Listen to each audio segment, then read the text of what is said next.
Have you ever wondered why New Year's resolutions never last past February? Some say they'll read more, start running, or even quit smoking. But even though the promise is made, these habits seem unachievable.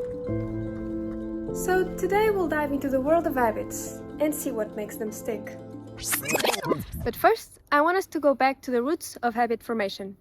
And here's a dog to help me explain.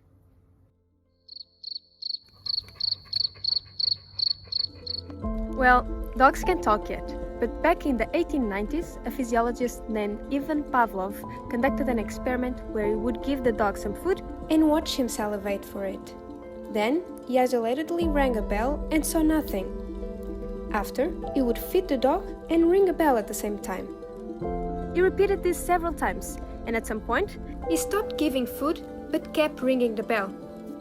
The dog still salivated just to the sound of the bell. What he noticed was amazing.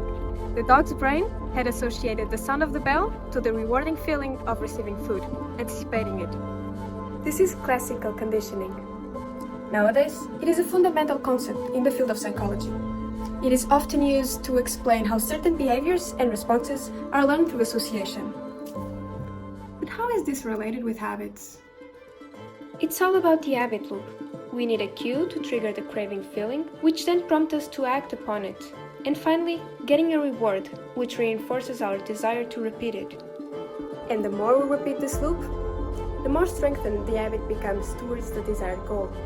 Habits are reinforced by the outcomes they produce. Like in video games, if you keep on winning, you want to keep playing. But if it's too hard to decipher the winning path, you want to quit.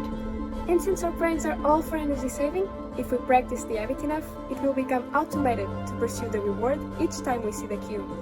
So, if you want your habits to stick, make sure your cue is obvious, your craving is attractive, your action effortless, and your reward satisfying. Understanding this principle can help us achieve our New Year's resolutions and actually keeping them all year round.